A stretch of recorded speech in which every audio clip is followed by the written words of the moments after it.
ಮತ್ತು ಅಧಿವಿಚಾರಣಾ ನ್ಯಾಯಾಲಯವು ನೀಡಿದ ಅಪರಾಧ ನಿರ್ಣಯದ ಪ್ರಶ್ನಿತ ತೀರ್ಪು ಮತ್ತು ಆದೇಶವನ್ನು ಸ್ವೀಕರಿಸಿ ಈ ನ್ಯಾಯಾಲಯದ ಸಮನ್ವಯ ನ್ಯಾಯಪೀಠವು ದಿನಾಂಕ 8ನೇ ಮೇ 2018 ನೀಡಿದ ತೀರ್ಪನ್ನು ಹಿಂತೆಗೆದುಕೊಳ್ಳದೆ ಆಪಾದಿತರು ಅಪೀಲುದಾರರು ಸಲ್ಲಿಸಿದ ಪ್ರಸ್ತುತ ಅರ್ಜಿ ಸಮರ್ಥನೀಯವಾಗಿಲ್ಲ. ಈ ನ್ಯಾಯವು ದಿನಾಂಕ 8ನೇ ಮೇ 2018 ನೀಡಿದ ಈ ಹಿಂದಿನ ತೀರ್ಪನ್ನು ಹಿಂತೆಗೆದುಕೊಳ್ಳಲು ಸದರಿ ಅರ್ಜಿಯನ್ನು ಸಲ್ಲಿಸಿರುತ್ತಾರೆ ಎಂಬುದಾಗಿ ಭಾವಿಸಿದ್ದಾಗ್ಯೂ ಈ ಹಿಂದಿನ ತೀರ್ಪಿನ ಪುನರ್ ಪರಿಶೀಲನೆಯಲ್ಲದೆ ಬೇರೇನೂ ಅಲ್ಲ. ಹಾಗಾಗಿ ದಂಡ ಪ್ರಕ್ರಿಯಾ ಸಂಹಿತೆಯ 362ನೇ ಪ್ರಕರಣದ ಉಪಬಂಧಗಳ ಹಿನ್ನೆಲೆಯಲ್ಲಿ ಅದನ್ನು ಅನುಮತಿಸಲಾಗುವುದಿಲ್ಲ. ಸದರಿ ಪ್ರಕರಣವನ್ನು ಈ ಮುಂದಿನಂತೆ ಓದಲಾಗಿದೆ.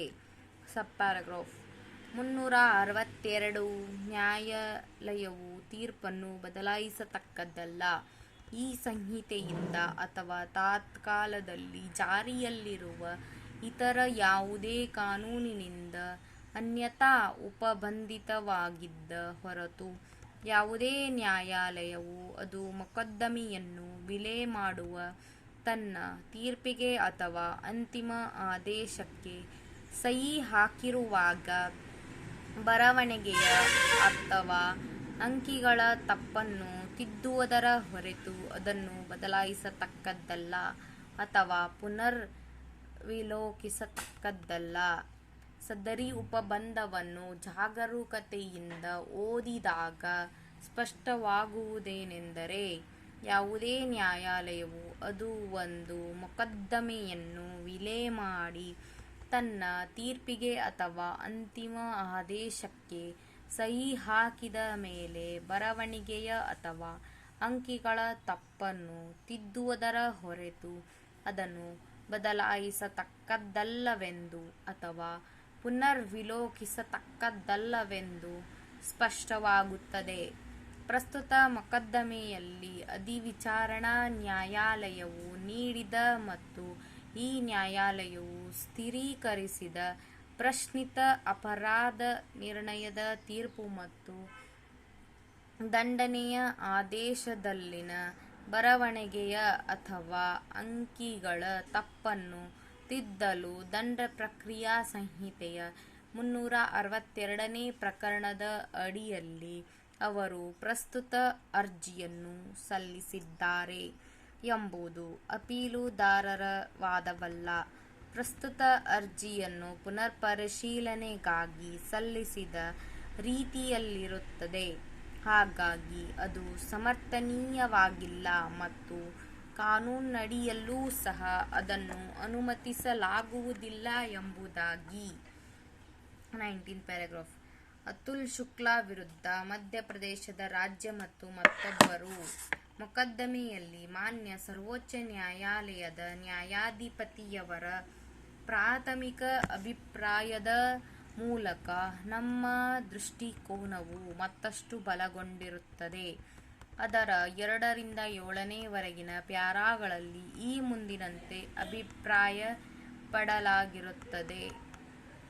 ಸಬ್‌ಪ್ಯಾರಾಗ್ರಾಫ್ 2 ಎಫ್ಐಆರ್ ಸಂಖ್ಯೆ 575/2016 ಹೊಂದಿರುವ ಪ್ರಥಮ ಮಾಹಿತಿ ವರದಿಯನ್ನು ದಂಡ ಸಂಹಿತೆ 1860ರ 34ನೇ ಪ್ರಕರಣದೊಂದಿಗೆ ಓದಲಾದ 364ನೇ ಮತ್ತು 323ನೇ ಪ್ರಕರಣಗಳ ಅಡಿಯಲ್ಲಿನ ಅಪರಾಧಗಳಿಗಾಗಿ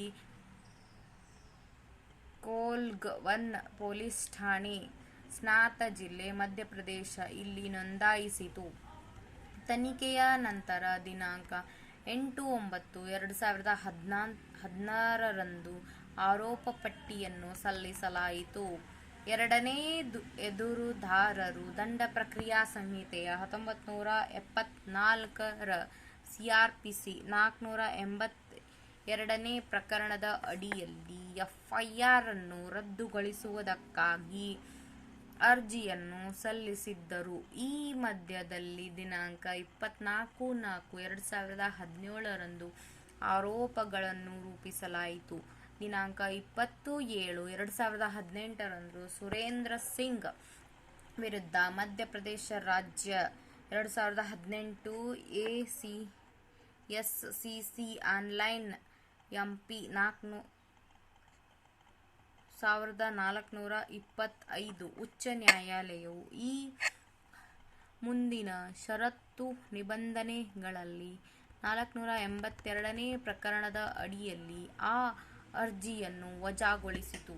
ಸುರೇಂದ್ರ ಸಿಂಗ್ ಮೊಕದ್ದಮೆಯ ಸುರೇಂದ್ರ ಸಿಂಗ್ ವಿರುದ್ಧ ಮಧ್ಯಪ್ರದೇಶ ರಾಜ್ಯ 2018 ಎಸ್ಸಿಸಿ ಆನ್ಲೈನ್ ಎಂಪಿ ಪ್ಯಾರಾಗಳು 6-7 ಸಂದರ್ಭಗಳನ್ನು ಪರಿಗಣನೆ ತೆಗೆದುಕೊಂಡಾಗ ದಂಡ ಪ್ರಕ್ರಿಯಾ ಸಂಹಿತೆಯು 482ನೇ ಪ್ರಕರಣದ ಅಡಿಯಲ್ಲಿ ಸಲ್ಲಿಸಲಾದ ಈ ಅರ್ಜಿಯಲ್ಲಿ ಯಾವುದೇ ಗುಣಾರ್ಹತೆ ಇಲ್ಲವಾಗಿದೆ.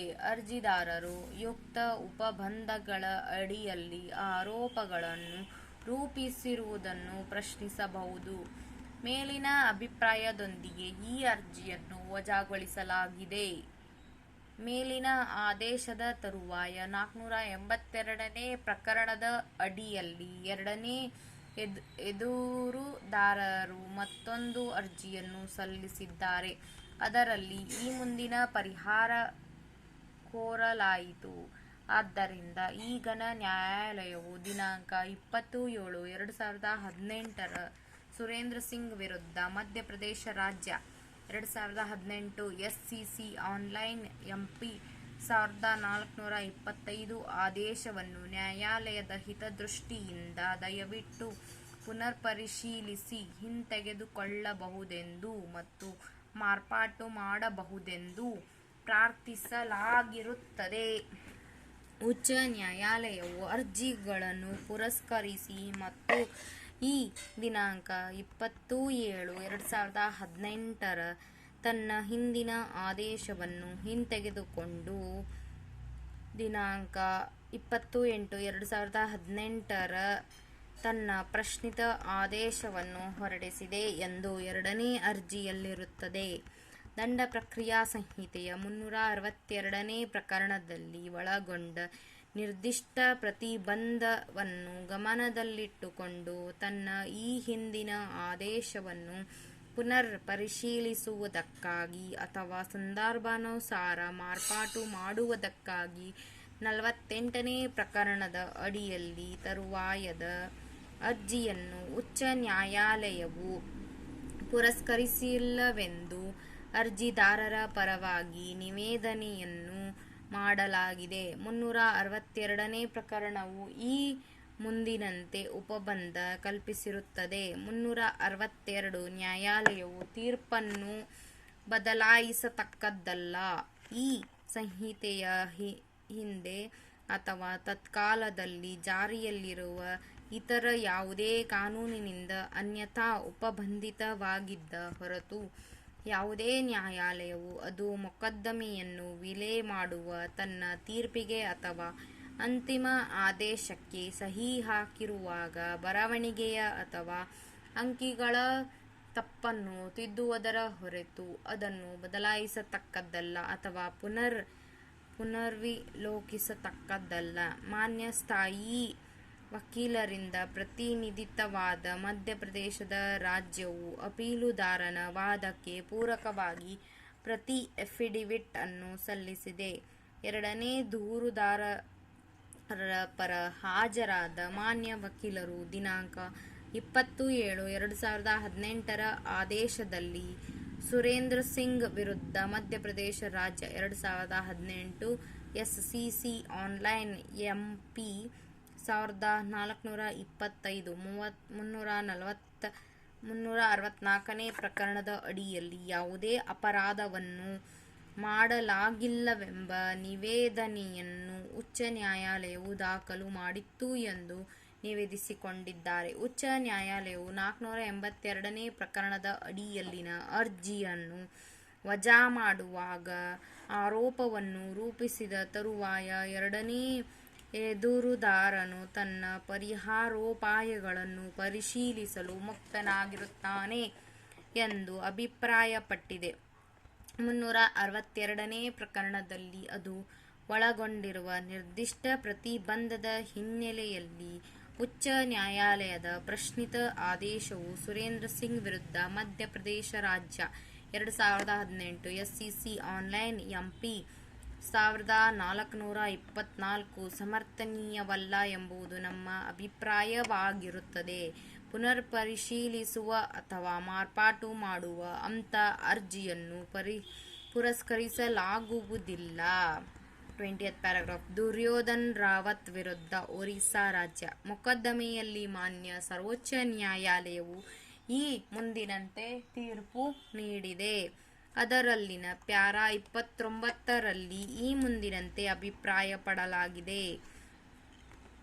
ದಂಡ ಪ್ರಕ್ರಿಯಾ ಸಂಹಿತೆಯ 31ನೇ ಪ್ರಕರಣವು ಒಂದೇ ವಿಚಾರಣೆಯಲ್ಲಿ ಹಲವಾರು ಅಪರಾಧವನ್ನು ನಿರ್ಣಯಿಸುವ ಮೊಕದ್ದಮೆಗಳಲ್ಲಿನ ದಂಡನೆಗೆ ಸಂಬಂಧಪಟ್ಟಿರುತ್ತದೆ. 31ನೇ ಪ್ರಕರಣದ ಸಬ್ಕ್ಲಾಸ್ 2ನೇ ಉಪಪ್ರಕರಣದ ಪರಂತುಕವು ಖೈದಿಯ ಕಾರಾವಾಸದ ಒಟ್ಟು ದಂಡನೆಯ 14 ವರ್ಷಗಳಿಗಿಂತ ಹೆಚ್ಚು ಕಾಲಾವಧಿವರೆಗೆ ಇರುತ್ತದೆಯೇ ಎಂಬ ನಿರ್ಬಂಧವನ್ನು ಹೇರಿದೆ.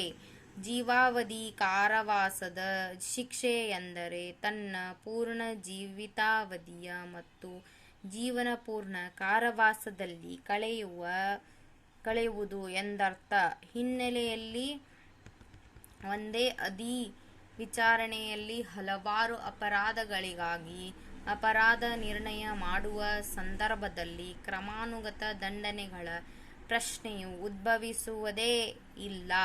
ಆದ್ದರಿಂದ ಒಬ್ಬ ವ್ಯಕ್ತಿಗೆ ಜೀವಾವಧಿ ಕಾರಾವಾಸ ಶಿಕ್ಷೆಯನ್ನು ಒಳಗೊಂಡು ಹಲವಾರು ಅಪರಾಧಗಳ ಅಪರಾಧಿಯೆಂದು ನಿರ್ಣಯಿಸಿ ಶಿಕ್ಷೆಯನ್ನು ವಿಧಿಸಿದ ಸಂದರ್ಭದಲ್ಲಿ 31ನೇ ಸಬ್ಕ್ಲಾಸ್ 2ನೇ ಪ್ರಕರಣದ ಪರಂತುಕವು ಜಾರಿಯಲ್ಲಿ ಬರುತ್ತದೆ ಮತ್ತು ಯಾವುದೇ ಕ್ರಮಾನುಗತ ದಂಡನೆಯನ್ನು ವಿಧಿಸುವಂತಿಲ್ಲ.